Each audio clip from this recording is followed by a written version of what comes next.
এত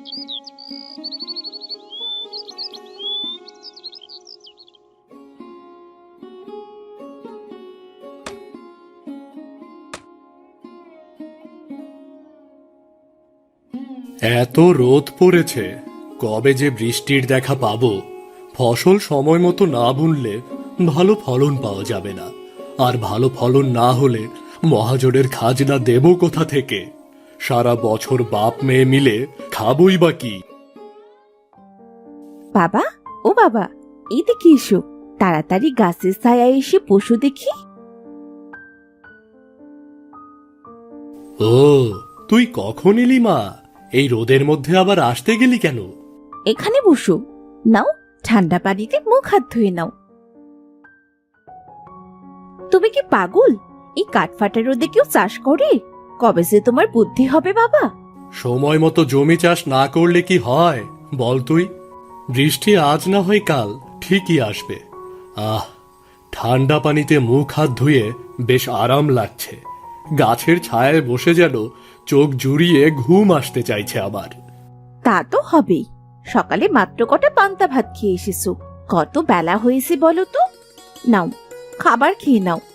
আজ কি রেঁধেছিস রে মা? কি আর রাখবো বাবা, কচু শাক আর লাউয়ের তরকারি। জানো বাবা, লাউটা বেশ পাকা ছিল, কিছু বীজও পেয়েছি। তা বেশ, তবে পাকা লাউ পেলি কোথায়? ওই ভূপনদের লাউয়ের মাথা তো ছেড়ে দিয়েছে, ওখানেই একটা লাউ পেলাম। আমি তো জানি বাবা, লাউয়ের তরকারি খেতে তুমি কত ভালোবাসো, কিন্তু বাজারের যে লাউয়ের অনেক দাম। নাও বাবা, খাও তো এবার, ঘরে আমার কত কাজ পড়ে আছে। হ্যাঁ, খাচ্ছি। পাকা বুড়ি একটা। হাসি আর তার বাবা একসাথে গাছের ছায়ায় বসে খাবার খায়। খাবার খেয়ে হাসির বাবা গাছের ছায়ায় ক্লান্ত শরীরে শুয়ে বিশ্রাম নেয়। বাবা, তুমি একটু জিরিয়ে নাও, আমি ঘরে যাই। ঠিক আছে মা, সাবধানে যাস।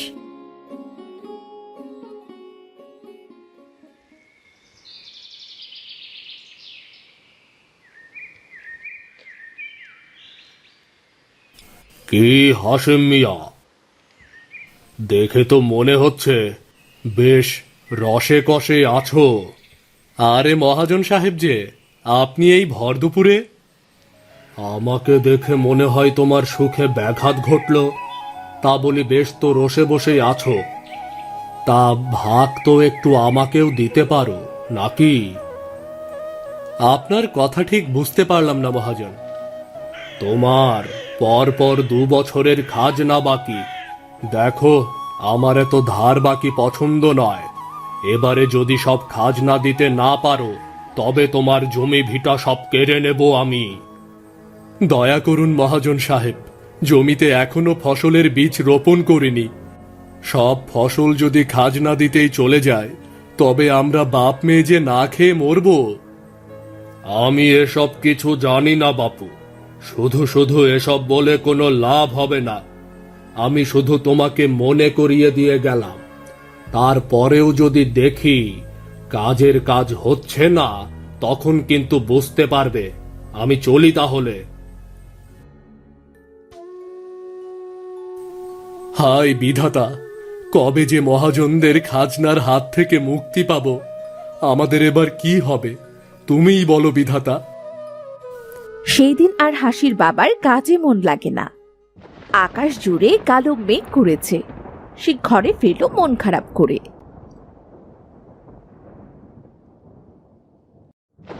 এতক্ষণে এলে বাবা? দেখেছো আকাশে কত মেঘ করেছে? আজ বৃষ্টি হবেই হবে। তুমি যাও বাবা, ভালো করে স্নান করে এসো। আজ তোমার জন্য গরম ভাত আর গাদাল পাতার বড়া বানিয়েছি। বৃষ্টির দিনে মজা করে খাওয়া যাবে। ও বাবা, কি হয়েছে তোমার? সব শেষ হয়ে গেছে রে মা, সব শেষ হয়ে গেছে। আর যে কিছুই ধরে রাখতে পারবো না আমি। তোকে নিয়ে এবার আমাকে পথে গিয়ে দাঁড়াতে হবে। কিসব বলছো বলো তো? তোমার কি শরীর খারাপ লাগছে? ও বাবা, সব বলো তো আমাকে, নইলে বুঝবো কেমন করে। আর কি বলবো বল তো মা। মহাজন এসেছিল, 3 বছরের খাজনা এবার একসাথে দিতে হবে। ওইটুকু জমিতে কতটা ফসল হবে বল তুই? আমরা তো নিজেরাই খেতে পারি না। তার উপর জমি বাড়ি কেড়ে নেওয়ার হুমকি দিয়ে গেল। কি যে হয়! এটা কি মগের মুল্লুক নাকি? উনি বেশি বাড়াবাড়ি করলে আমরা কাজীর কাছে যাব, আমরা বিচার চাইবো। তা হয় না রে মা, তা হয় না। মহাজন পাজি লোক, তার বিরুদ্ধে কেউ কথা বলবে না। শুধু পড়ে পড়ে তার অত্যাচার দিনের পর দিন মুখ বুজে সহ্য করতে হবে আমাদের। বাবা, এবার বলি কি, ধানের চারার তো অনেক দাম। আমরা বরং এমন কিছু চাষ করি যাতে ফলনও ভালো হবে আর দামও ভালো পাওয়া যাবে, নয়তো যে আমাদের বিপদ হয়ে যাবে। কি করবি তুই? চাষবাসের তুই কিছু বুঝিস? আমাকে বল। বাহরে, চাষার মেয়ে চাষ বুঝবো না? শোনো বাবা, তুমি গোসল সেরে এসো, আমি খাবারের ব্যবস্থা করছি। খেয়ে ঠান্ডা মাথায় একটা উপায় ভাবা যাবে। যাও তো, অকারণে এত ভেবো না, বিধাতা আছেন তো বাবা। গরিবের ডাক কি বিধাতার কাছে পৌঁছায় রে মা? নয়তো দুইবার করে এত যত্ন নিয়ে ধান চাষ করলাম, কি পেলাম বলতো মা? এত কথা বললে যে খাবার ঠান্ডা হয়ে যাবে বাবা। তুমি যাও তো, বৃষ্টি নামলো বলে। টানা কয়েকদিন ধরে ঝুম বৃষ্টি পড়লো। হাসির বাবার নিচু জমিতে পানি থই থই করতে শুরু করলো।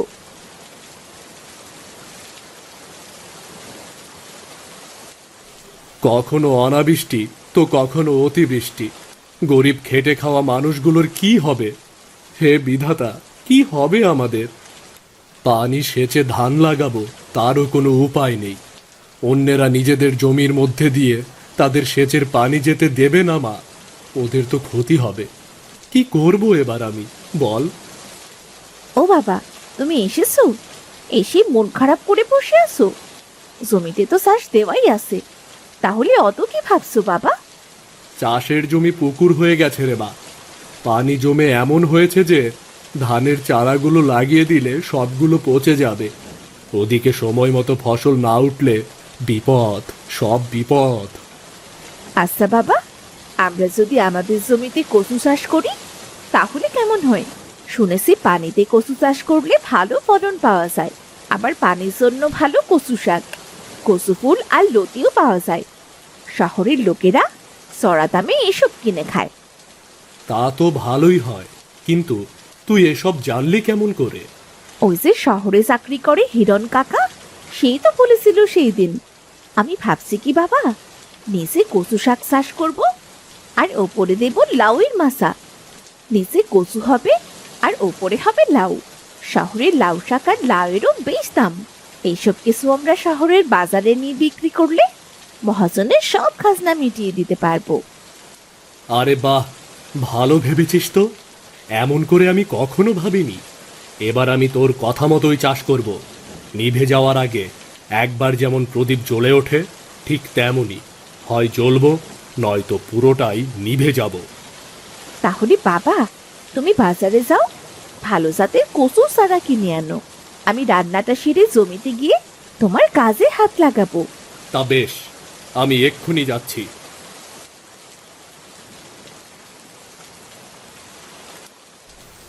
বাবা মেয়ে মিলে পানিতে জমা জমিটাকে কচুর গাছ দিয়ে ঢেকে দিল, ওপরে দিল লাউয়ের মাচা।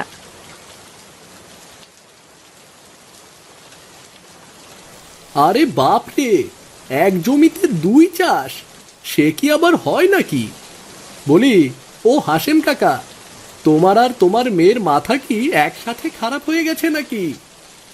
আমাদের তো এইটুকুই জমি, যদি দুটো ফসল হয় তাহলে তো ভালোই হয় রাসু। কালে কালে যে আর কত কি দেখতে হবে। তা কাকা, আমাদের এই মাঠের সব জমিতেই তো ধানের চাষ হয়। তুমি যে কচু আর লাউয়ের চাষ করছো, তাতে যদি আমাদের জমির কোনো ক্ষতি হয়, তার দায় কে নেবে? এ কেমন কথা রাসু? যার যার জমিতে সে তার মতো চাষ করবে। তোমার ইচ্ছে হলে তুমিও কচু চাষ করো। আমার জমির জন্য তোমার জমির কেন ক্ষতি হবে বলো? দেখো বাবু, ক্ষতি যদি কিছু হয়, আমি কিন্তু তোমাকে ছেড়ে কথা বলবো না, সোজা মহাজনের কাছে নালিশ করব। জানো তো, মহাজন আমার নিজের লোক। আমার কথা শোনো রাসু, তোমার বয়স কম, অভিজ্ঞতাও কম, রাগ বেজায় বেশি তোমার। কচু কোনো বিষফল নয় যে জমির ক্ষতি হবে, বরং কচু চাষ করলে জমির উর্বরতা বাড়ে। আমার কথা বিশ্বাস না হলে তুমি আরো খোঁজ খবর নিয়ে দেখতে পারো। হাসিমা, চল ঘরে চল, আমাদের কাজ আজকের মতো শেষ। চলো বাবা। কিন্তু হাসির বাবার কথা রাসুর পছন্দ হলো না। সে চিন্তায় পড়ল।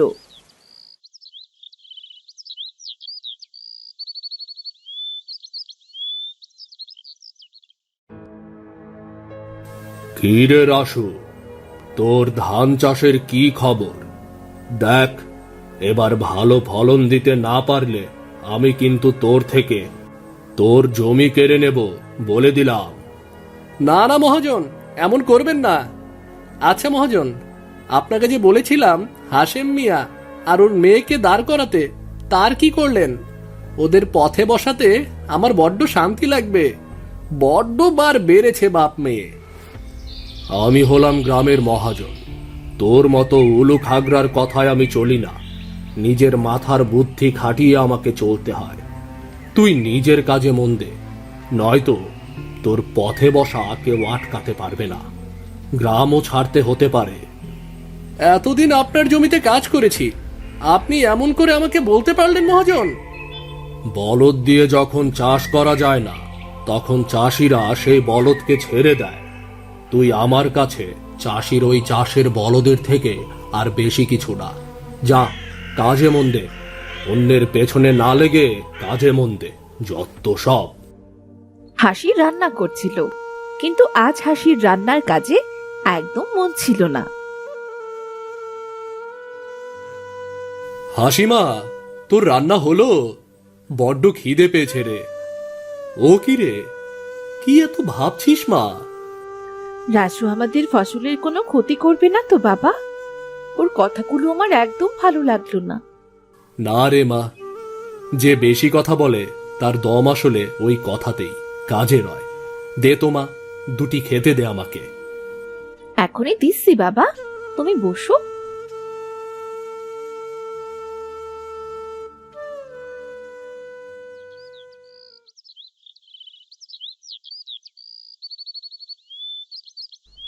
কিছুদিন পর হাসিদের কচু গাছগুলো লতি আর ফুলে ভরে উঠল। গাছে এলো মস্ত লাউ।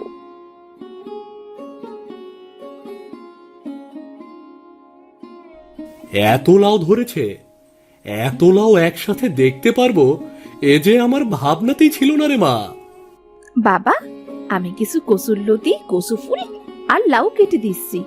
তুমি ওগুলো বাজারে বিক্রি করে এসো। যা অবস্থা, তোমাকে প্রতিদিনই এসব নিয়ে বাজারে যেতে হবে। তা বেশ তো, সব ভালোভাবে বিক্রি হলে আমাদের লাভ, খাজনা থেকে মুক্তি পাবো রে। তাহলে বাবা, কিছু কচু শাক আর লাউ শাকও কেটে দি। আমরা দুজনেই বাজারে যাব। তুমি একা যে এত সব নিয়ে যেতে পারবে না বাবা। ঠিক আছে মা।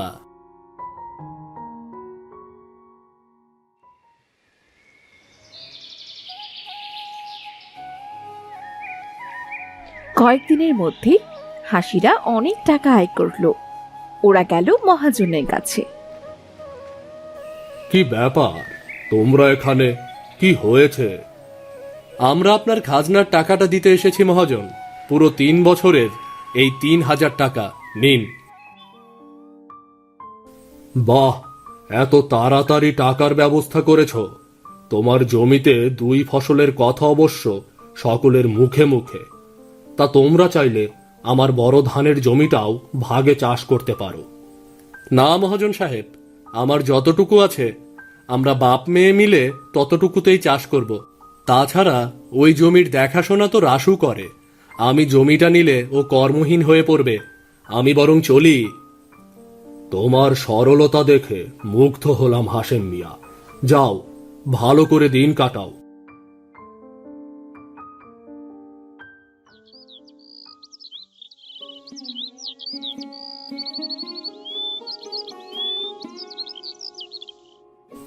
আমাকে ক্ষমা করে দিও হাশেম কাকা, আমি তোমাদের পথে বসাতে চাইতাম, আর তুমি কিনা আমার কথা ভেবে মহাজনের এত বড় জমিটা ছেড়ে দিলে। তোমায় সেলাম গো কাকা। যে অন্যের ক্ষতি করে বিধাতা তার ক্ষতি করে, এটা মনে রেখো হাসু।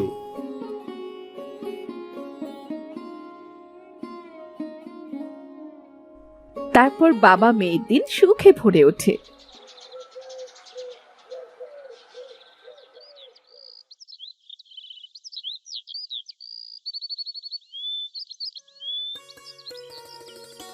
বাবা, সব কচু তো তোলা শেষ। শহর থেকে গাড়ি এসে সব নিয়ে গেছে। এবার জমিতে কি চাষ করবে বাবা? আবারও কচু খেতে লাউয়ের চাষ করবো রে মা। যে ফসল আমাদের জীবনটাই বদলে দিল, তার চাষ ছাড়ি কি করে বল তো মা। ঠিক আছে বাবা, তবে আমি ভাবছি এবার ভালো জাতের লাউয়ের বীজ কিনে আনবো, যাতে আরো অনেক ভালো লাউ ফলবে। বেশ, তাই হবে। তা মা, আজ কি রান্না করেছিস? দুটো মুখে দিয়েই বীজ কিনতে যাবো রে মা। লাউ চিংড়ি আর কচুর তরকারি বাবা। এসো, আমাদের খেতে টাটকা খাবার, আমরা মন ভরে খাবো। চল মা, চল।